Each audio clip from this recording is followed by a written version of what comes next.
Pernah nggak sih Anda bertanya-tanya soal pesan-pesan tersembunyi dalam kitab suci yang sudah jadi panduan miliaran orang? Nah, bersiaplah ya, ini bakal jadi perjalanan yang transformatif. Kita akan coba kupas makna Al-Quran, ayat demi ayat, surah demi surah. Insya Allah bisa memperkaya hati dan mencerahkan pikiran Anda. Ini serius, bukan sekedar kajian biasa loh. Ini kesempatan emas buat memahami panduan hidup yang relevan kapan aja. Jangan sampai kelewatan. Iya, jadi dengarkan baik-baik ya. Dan jangan lupa segera cek deskripsi episode ini. Di situ ada panduan lengkap sama sorotan pentingnya. Assalamualaikum warahmatullahi wabarakatuh, saya Dwi. Dan saya Adi, selamat datang kembali di 8 Bit Ilmu Bermanfaat. Senang sekali bisa ketemu lagi. Ya, kami senang banget Anda memilih untuk bergabung lagi sama kami di perjalanan yang, penuh makna ini. Betul sekali. Jangan lupa ya buat follow podcast kami di platform kesayangan Anda. Terus subscribe juga ke channel YouTube 8 Bit Ilmu Bermanfaat biar nggak ketinggalan pembahasan baru dari kami. Ya, karena di sini nih, kita akan mulai serial yang menurut kami spesial banget. Kita akan kupas tuntas Al-Quran, satu surah ke surah berikutnya.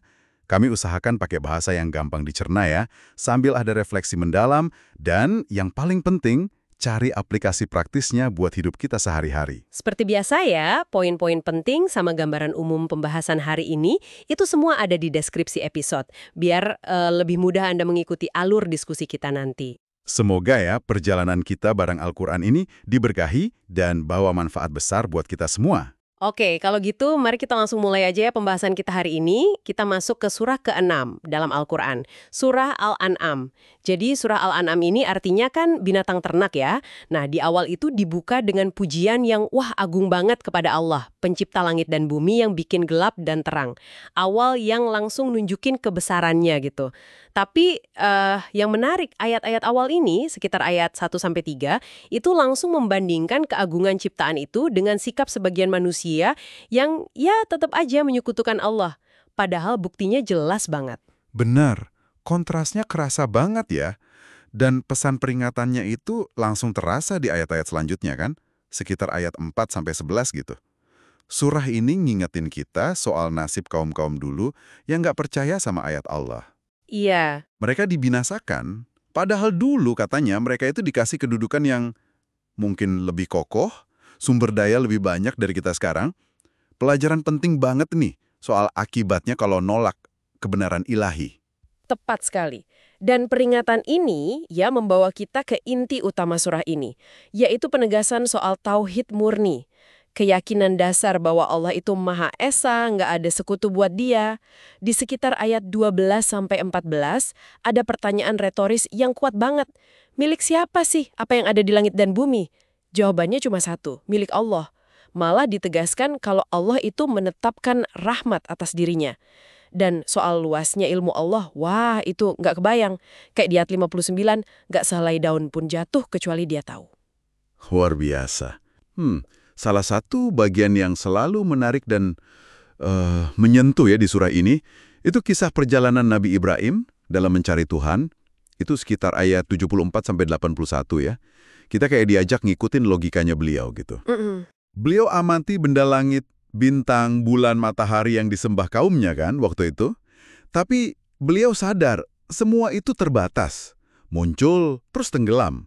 Ini bukan cuma ngelihat biasa, tapi kayak demonstrasi gimana akal sehat sama merenungkan alam itu bisa menuntun ke kesimpulan adanya pencipta yang abadi. Yang nggak sama kayak ciptaannya. Akhirnya, Ibrahim dengan tegas nolak kemusyrikan kaumnya itu. Keren banget argumennya. Betul, teladan luar biasa ya tentang penggunaan logika dalam beriman.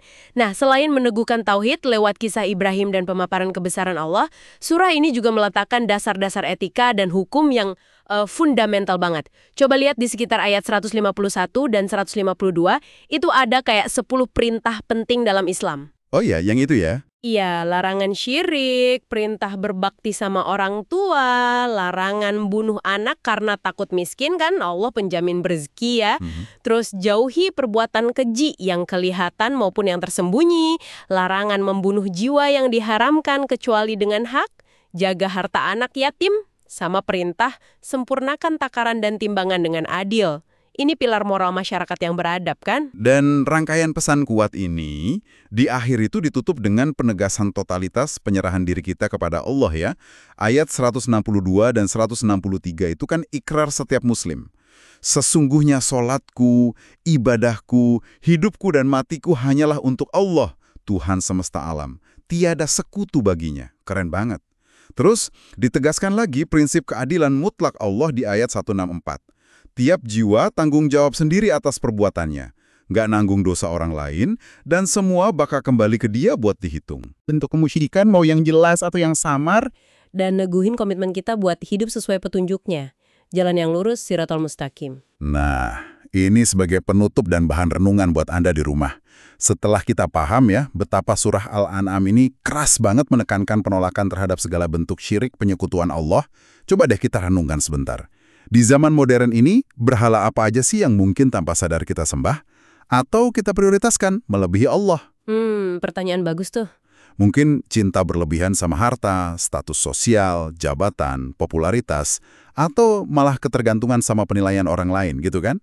Gimana caranya kita bisa lebih waspada biar hal-hal duniawi ini nggak geser posisi Allah dari pusat hidup kita? Pertanyaan yang penting banget buat direnungkan itu. Terima kasih banyak ya sudah menyimak pembahasan kita kali ini di 8 Bit Ilmu Bermanfaat.